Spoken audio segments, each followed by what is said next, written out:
Thanks for tuning in to the Drive On podcast, where we're focused on giving hope and strength to the entire military community. Whether you're a veteran, active duty, guard, reserve, or a family member, this podcast will share inspirational stories and resources that are useful to you. I'm your host, Scott DeLuzio, and now let's get on with the show. Hey everybody, welcome back to the Drive On podcast. Today my guest is Chris Shaver. Chris is a creator of the Better Way to Relate program, and for 10 years, he has given couples a better way to relate, to navigate the behaviors that can pull a relationship apart. Chris offers rock-solid and research-based couples advice that you can use tonight to make your relationships better and stronger. And I'm happy to have him on the show today because I know there's a lot of military veterans, actively serving military members who are struggling with their relationships. They have problems, and it's just something I think we need to address. So I'm glad to have Chris on. So welcome to the show, Chris. Scott, hi. It's my pleasure to be on. Thank you. Yeah, absolutely. Why don't you tell us a little bit about yourself and your background before we get started here? Thank you, Scott. Yeah, my name's Chris Shaver. I call myself the Couples Whisperer. I have a website that's coupleswhisperer.com. And for the past 10 years, I've been using a professional grade assessment that pinpoints the 22 pairs of opposite behaviors that trip couples up and tear them apart. And these pairs of opposite behaviors express in all kinds of surprising ways. But really, at the end of the day, what we fight about as couples tends to be behavior, and behavior.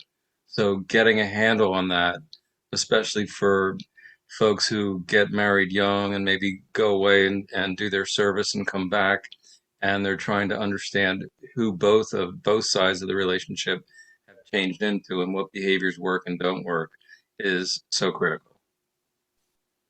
Yeah, absolutely. I think that is critical. When I deployed to Afghanistan, it was just shortly after my first son was born.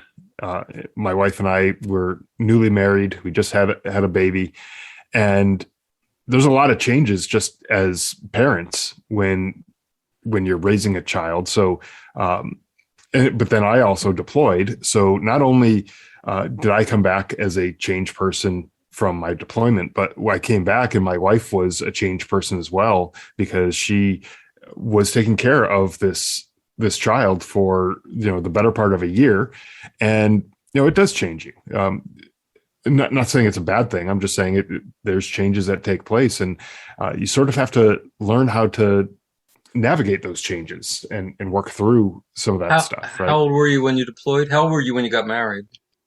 So I was, we got married and I was 26 years old when we got married. I deployed, I was 28 during that deployment. So it was very shortly after.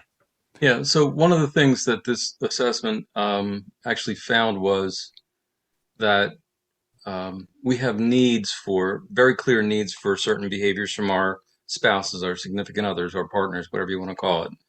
And those behavioral needs guide our normal personalities. Throw a baby into the mix, and now you're dealing with a whole different set of needs, because as parents, you have to sort of like repress your needs, because you got to make sure that little one, is getting up, getting fed, getting enough sleep, staying healthy. And it is this, now there's a whole other personality that's there. It's called your personality on child duty. Yeah. Right? And the child is every bit as, severe a taskmaster as a sergeant could ever possibly be, because there's no option of whether you got to change that diaper or not. Right. Right. There will be screaming if you don't change that diaper. So yeah, there's and another personality, even if it's a little unformed one, in the middle of you two. So yeah, the changes that can happen when you go away and come back again and have another child in the middle of it just all compounds. And I think, like, one of the things that I've typically heard, I had friends out of high school who signed up for the military and went overseas, but they got married right before, and they were married around 18, 19, a couple of the guys I knew. And what the research shows is that anybody who's married prior to the age of 22, 21, I think is this statistic, has a much higher likelihood of a divorce. And there's really a reason for that on a personality basis, which is that our personalities don't really like calcify, set in stone, really form up hard until around 24. And then from that point on, they could be set in stone, but you still really don't know who you are until life tests you and throws you some curveballs and things like that. So the person that you fall in love with can be entirely different than, the person you find yourself with, and then just the whole thing of, having separate lives and separate experiences added to that. And it's a rough haul for people, folks who serve and go away. Yeah, and I kind of think of that phenomenon that you just described, how your personality is still kind of evolving, is almost like uh, for the people who get married young like that, it's almost like false advertising in a store when you go in and you're expecting this product to uh, have all these desirable features, these things that you want, and then you get it home and then you're disappointed because it doesn't have all the things that it was advertised to have, right? Because it your expectations have sort of changed, right? And and so I think of it that way.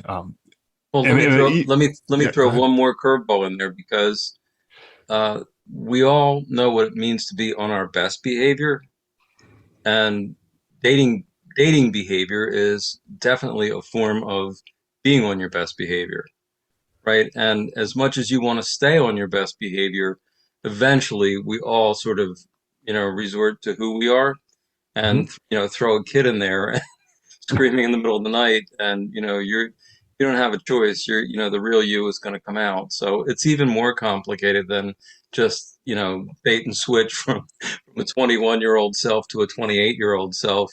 there's Yeah. there's some of that stuff, is we're all trying as best we can to put our best foot forward. So yeah, relationships can be very complicated because of all that. Right. And honestly, it's not much of a surprise that veterans tend to experience divorce at a higher rate than their civilian counterparts. I mean, we all know, if we've served, we've either have been divorced or we know people who have been divorced. It's that's not a shock, I don't think, to anyone. We all pretty well aware of that, and that this happens. Um, so, what are some of the challenges that are more unique, maybe I should say, to military families that they face versus their civilian counterparts that maybe don't tend to deal with the same type of challenges? Yeah, I was thinking about this question, and I always talk about the fact that there are three fights in every marriage, three fights, and one of them is just primed to be a bigger problem for military folks who've gone away and have come back than anybody else, and that's a decision-making fight. And if you think about marriage, I always say the definition of a marriage is one steering wheel, two people, right? Right. Yeah. So, and you're away and you come back and your spouse is running the ship, running, the operation, which means making all the decisions by themselves. And if a lot of the decision making conflicts that can happen, it's either that you're different or you're the same, right? You've got these pairs of opposite behavior. So it's going to be, we're different, like you're bossy and I need to be collaborative. That's one pair of opposites. But it can also be, I'm bossy and you're bossy, right? And Yeah. I've been running this ship. Now you're going to come over and try to take my hands off the steering wheel? I don't think so, right? So Right. those are the kind of fights. And I think it's really hard. I've had these conversations actually with a good friend who came back and he said, I don't really know where I fit. I don't know where I fit. I know where I want to fit, but I've been gone for so long. I feel like I'm being put into a spot that I don't belong. Like and the need for having authority in your relationship. And a lot of military folks will be that way. A lot of the natural personality, really, of somebody in the military is they either need to be in charge or they need to know definitely who's in charge, and they need to respect that person who's in charge. Right. So and so decision making all can really revolves around that. It's like, how do we make decisions? Well, I make them from the front, is I'm in charge, or what I really see is because people aren't aware that they're really dealing with these forces, they go about it unconsciously. In other words, you stumble into one situation after another, and they keep having the same bad outcomes, and then you start to think the other person's a jerk, and that's really the fast boat, to a divorce.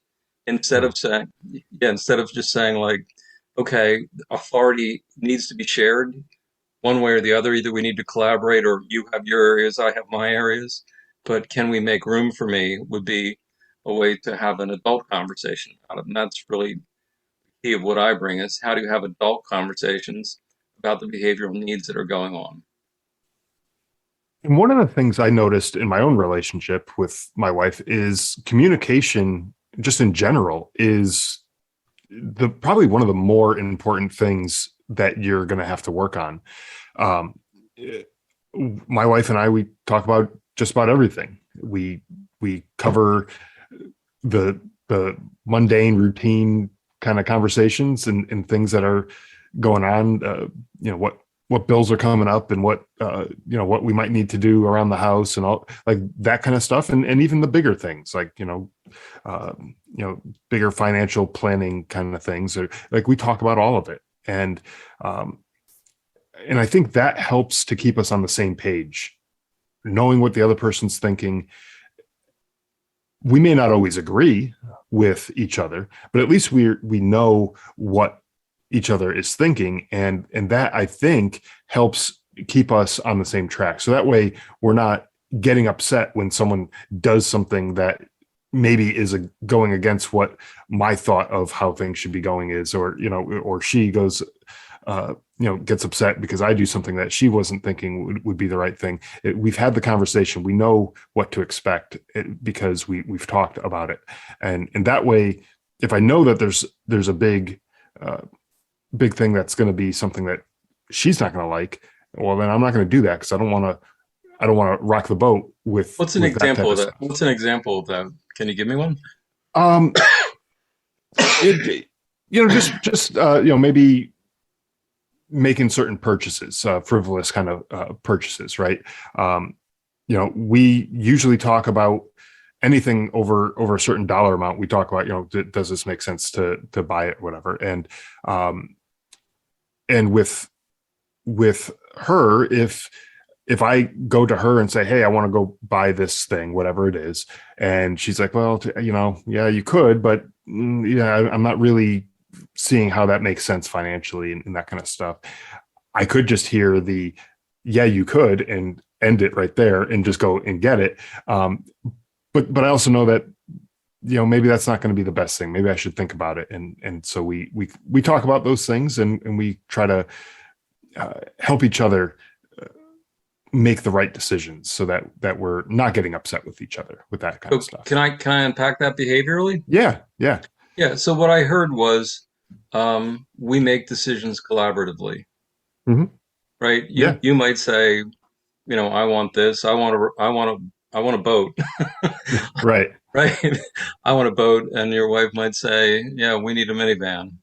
But it becomes a conversation, and there's also the next piece to that is you're talking about communication. So in one-to-one communication, um, there's the pairs of opposites. I'm the 22 pairs of opposites guy.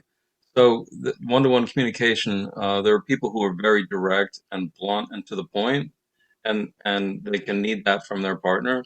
And there are people who are much more sensitive, who and more kind of tactful and diplomatic. So you're the way you framed it was, my wife said, yeah, that you might want that. That sounds like it might be a good idea. And that right there, that's like a very sensitive relationship moment there where she says, I respect you. I'm not saying your idea is a bad idea, but can I introduce something else? So Right. it's a more sense. She could have just said, hell no, right? That would be Right. very blunt. Like, what are Right. you thinking? It would be very blunt, but she came at you in a more sensitive way, which was a presentation of respect to you. And I said there's three fights in every relationship. Respect is usually the first casualty. It's usually number one. And so that ability to phrase that in a way that said, I respect that. It sounds like it might be an interesting idea, but can we talk about it? So, Right. yeah, that all behavior, right? If she had said it differently, you would have been like, "Who do you think you are? Like, you can't talk to me like that," right? So, those and what's interesting about these pairs of opposites, Scott, is that which is why I do these assessments I give out, or I charge not much money for online, but um, is I'm working with a client right now who needs very direct communication. So if his spouse had said to him, well, that sounds like it might be a good idea, he would feel disrespected because what he wants to hear is hell yes or hell no, and let's just keep moving. And his perspective from that point of need is I need you to be open with me. I don't want you tiptoeing around me. Just tell me what you're thinking. But either way, needing direct or needing more sensitive and tactful, if you don't get that need met, you feel disrespected. And once you get a disrespect fight going on, emotions arise, and they're not usually good ones. So, yeah, that's, Yeah, and that's a good point that you bring up too, is because everyone's going to have slightly different expectations in terms of that communication style. Where some yes. people need that direct, some people need the more collaborative approach. Some people just need uh, different approaches to really accomplish the same thing, but just based on an individual's personality, you need to have a different way of approaching certain circumstances. And I think that's important to recognize, not just in marriages and that type of relationship, but with other people that you work with, other people that you interact with. There's Oh, different it's needs and expectations, right? all day long. And I think what's really a challenge from a military gone away, come home point of view is again, people are evolving or people are thrown right into the midst of a family in progress. Um, and it is one thing. Even let's say in an ideal situation, you married the person, she or he is, who they are. They didn't change. They are who they are. But now you're in the midst of life, not dating, life.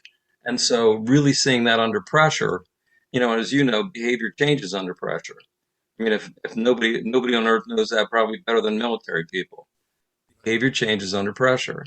So the pressure of everyday life will force things out of you. And then being able to do that on the fly, with somebody that you're still trying to get used to, you might have just, even if you married them, and went away, you're still like trying to figure out who they are and what your relationship and where you stand. I think it's really the hardest part for me and why, I mean, I am a fan of an assessment because there are 22 pairs of opposite behaviors. And if you do the math on the potential differences between us, it runs to billions.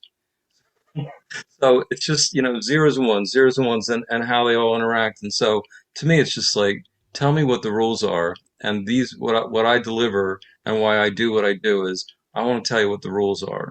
I figure at that point you have a fighting chance. If your spouse needs direct, you'll know it. If your spouse needs you to be more sensitive, and then you can go ahead and define what those issues of sensitivity are. Like my first wife, she would say, "You can say that to me when my mother's around. You can't say that to me with my mother and my middle sister's around. If my mother and my youngest sister are around, you can say that to me." So there was sensitivity, but it was situational conditional logic, which was fine. Once I understood it, it was like, keep your big mouth shut when the middle sister's around, Right. right? That was just the logic. It was like, okay, got it, right? But it was the recognition that I needed to be more sensitive, more tactful, and couldn't just blurt things out, or in certain situations and conditions. But once I saw that the results of my assessment, I was like, you got to be kidding me because it's all there in black and white. I don't have to guess at any of it. And I think that's the nice thing, is that it is black and white. It's almost like a owner's manual for an appliance, or for something where there's something that's making a noise it shouldn't be making. Okay, let's go to the manual and try to figure out what's going on with that, right? And That is exactly what I called it. I said, I just printed out. I said, this is the owner's manual of me. Let's have a conversation. Right. because every fight we've ever had, I can explain to you what I was thinking, and if you'll take that assessment, I'll know exactly what you're thinking. And now we're having adult conversations instead of, I think this thing with our needs, actually, as kids, we were trained to keep our mouth shut. Our parents were doing the best they could to get us from zero to adulthood without getting hit by a car in the middle of the road or something. So most of the time we were just told keep our mouth shut and do what we're told. But the net effect of that behavior, of that reinforcement over time, is we don't know how to talk about our needs. And so that whole thing of like being able to say like, do you need collaboration or do you need to be leading on this issue? It's never a conversation we have. We were never taught how to have it. So it's again another reason why like I like seeing it in black and white, because we all have these needs. It's research validated. And when I saw it, it was just like, man, we really were, it was trained right out of us. We were taught how to behave to meet the needs of our parents, our teachers, our, sports team leaders, all of that, but we were never taught to enunciate clearly our own needs and just have a real conversation about it. That's a hard thing to do, especially if you've never been shown how to do that. Especially if you've come from a household where your parents didn't experience that behavior and they didn't practice that themselves, just coming up with that on your own, it might not be the easiest thing to do, right? Yeah, I said, honestly, the day I saw this, I said, I feel like this is the day that language was born for me, because it gave me a whole set of language and a shared language where I could now have a conversation and point to something on paper, point to yours and say, here's how this is language, and here's the difference. Because what actually happens, it's very confusing. You can get people who use the same exact word to mean exact opposite things, which is like, that's Tower of Babel stuff. That's like nobody understands anything anymore. And that can happen in a relationship when you get into an argument. People will often be saying the same things and meaning the opposite and wondering why they're not communicating. They're trying, but the words aren't sinking through on either side because the meanings are different. Right. Yeah, it's a And new relational language is what this assessment brings.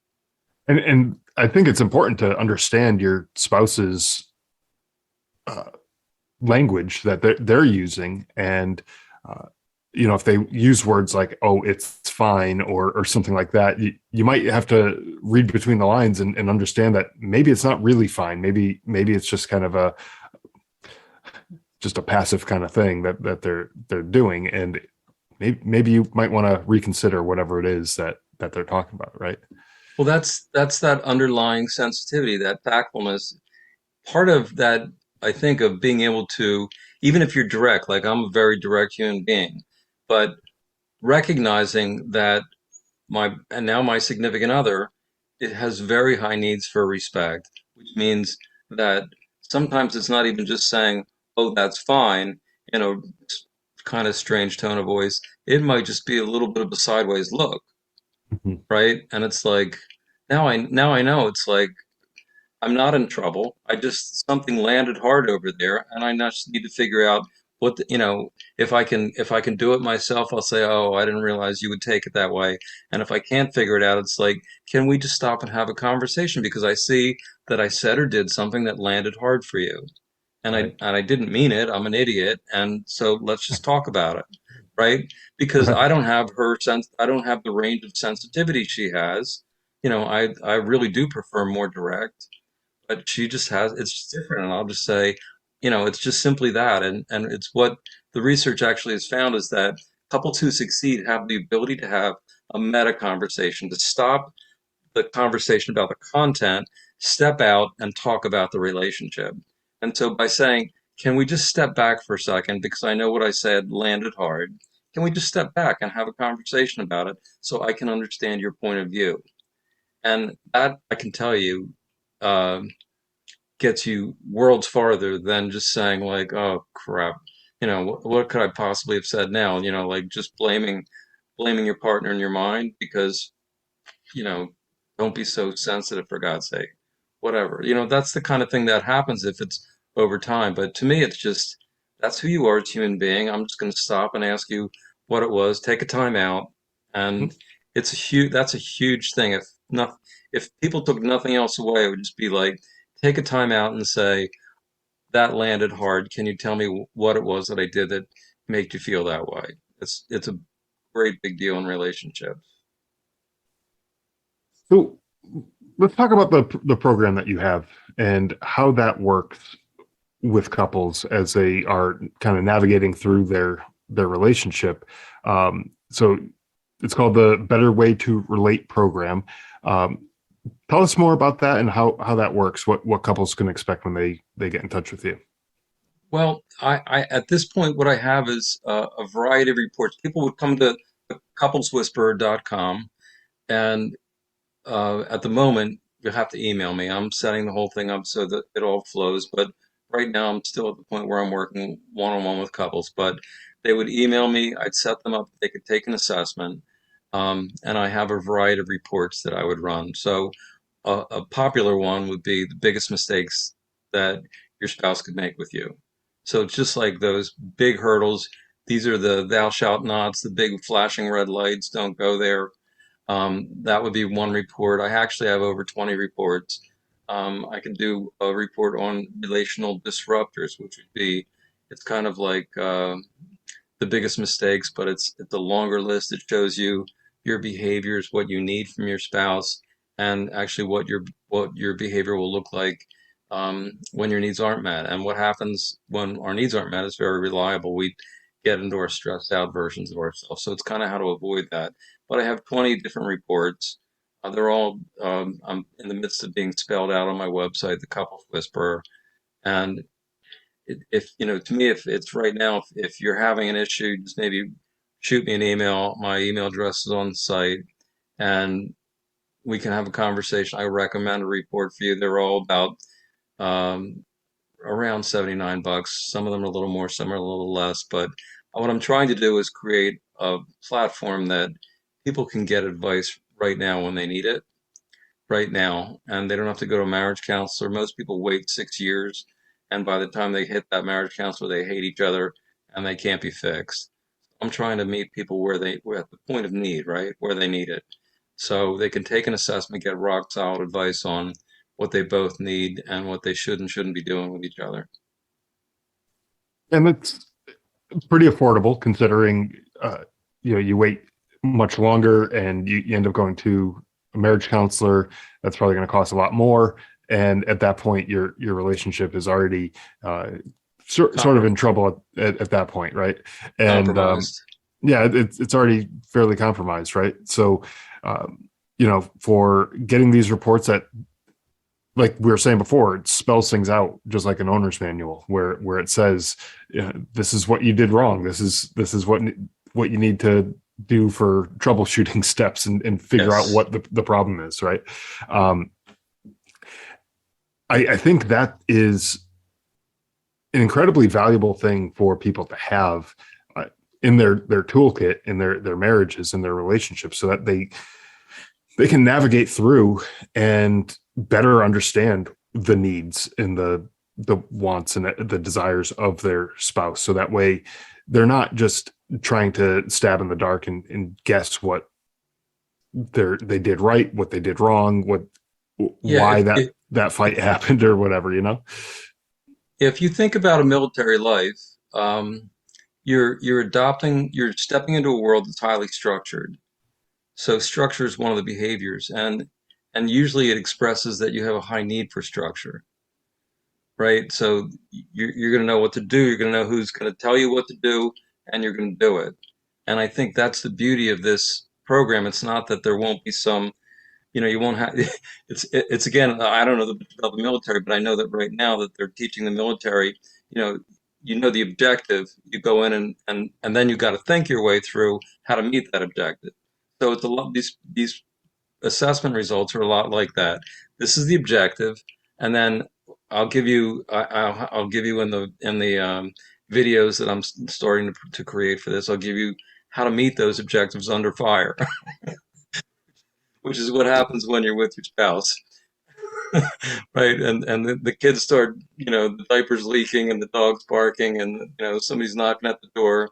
Like, yeah, it's how to live through that engagement is really what I'm going to try and show you, but give you the plan. Yeah, and then it's just a matter of executing the plan and going through and putting the work in to accomplish the mission, right? The mission Yeah, is, and doing it together as a team because the whole thing is you might be one of the most competitive people on earth, but at the end of the day, you need to be competing for your relationship.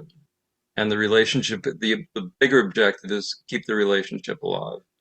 And yeah, and you're on the same team with that, right? That's a relationship like a marriage is a team sport, and it is. you need to work together to accomplish your goals. Even the best baseball player in the world, if you put them on a team with all crappy players, they're not going to be able to carry the whole team. You know, That's it. they can do their best, but they're not going to be able to carry the whole team if everyone's not working together, right? Yeah, and it's funny because everything that you say is represents a behavior. So actually, another pair of opposites is people who have that team focus that you just enunciated beautifully. But there are people who are very competitive and they see the world through the lens of individual achievement. Well, people who see the world through the lens of team will naturally say our relationship is the team. That's the bigger value. But people who are individual achievers, they can compete, but they just have to realize there are boundaries to competition. A lot of what happens when couples have the classic screaming fights, that's called competition with winning. Your screaming is, I will defeat you, I will domineer you. So what you have to say is, that's not going to serve our relationship, and the objective is preserving our relationship. How can we Right. back down off of that, that nasty peak?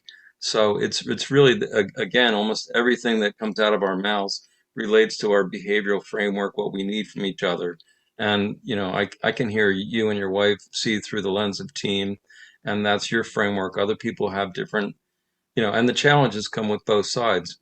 People who I could talk a long time about all of it, but we all have challenges wherever we find ourselves, kind of in that behavioral spectrum. Sure.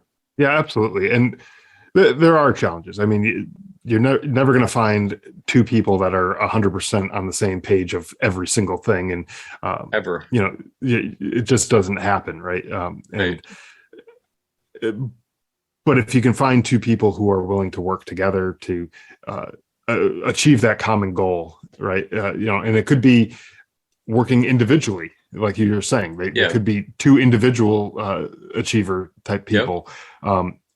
But really they're working towards that same goal of having that happy successful marriage, and if you can do that, you can find the people who work well together, then you'll be able to succeed, right? Yeah, I think that's it, really. It's because everybody's relationship is different. Um, and people who are more competitive, they are very realistic. It's like, what's in it for me? It's not what's in it for the team, it's what's in it for me. And so the way they negotiate looks like a lot more hardball negotiation. But if they're both speaking that same language, they can be like, they come to the end of the negotiation, they can say like, okay, I didn't get over on you, you didn't get over on me. We have a deal. We can work that deal. We can be accountable to that deal. Right. But it's just that's the way that couple would work. If you had a team focused person with a individual achiever who was wanting to win, you'd have to say to that individual achiever, you better make sure your spouse wins some of the time because otherwise you, my friend, are going to lose, right? It's a bigger picture. So Yep. everywhere you meet, there's the opposites, sames, and you have to figure out how that works for you as a couple.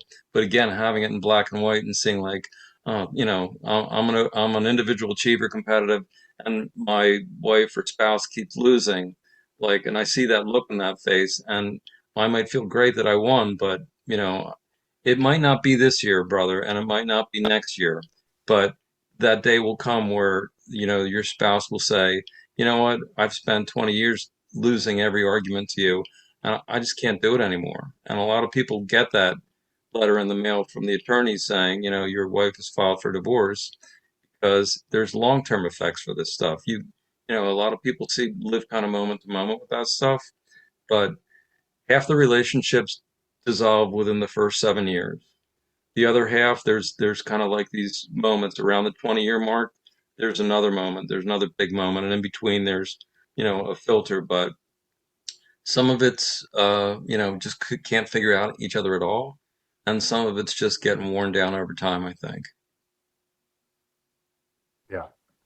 Yeah. And we don't want that happening. We want people to be able to work together and thrive in their marriage and in their relationships. Right. So, well, Chris, it's been a pleasure speaking with you today and talking about these different personalities and different ways that people work together, and more importantly, how they can repair and mend their marriage and work to have that good relationship with their spouse.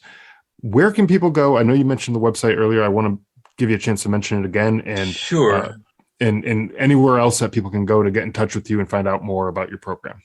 No, I think it's just simple. If you go to coupleswhisperer.com, I actually have created just a free report on the 22 pairs of opposite behaviors, because I know that's kind of a whole new big thought to most people. And if you don't want to take an assessment and see how that goes, I just sign up for the free report. I'm happy to give it to you. It's coupleswhisperer.com. My email address will be on there if you'd like to take the assessment. Just email me and I'll set you up, and maybe we could have a conversation. I'll recommend which report would be best for you, something like that. But yeah, I'd be happy to help anybody. Yeah, absolutely. So I'll have a link to that in the show notes. So anyone who is interested in checking that out, go ahead, check out the show notes, click through, and you'll be able to get in touch with Chris and get the right reports that will help guide you towards that happy, healthy relationship that you've been seeking, right? Yeah, that's great. Yeah, actually, my email address is chris@coupleswhisperer.com. If you don't want Perfect. to a website, but yeah, I'm happy to help anybody. Perfect. Yeah. So again, thanks again for coming on and sharing what you do and how you've been helping out other couples.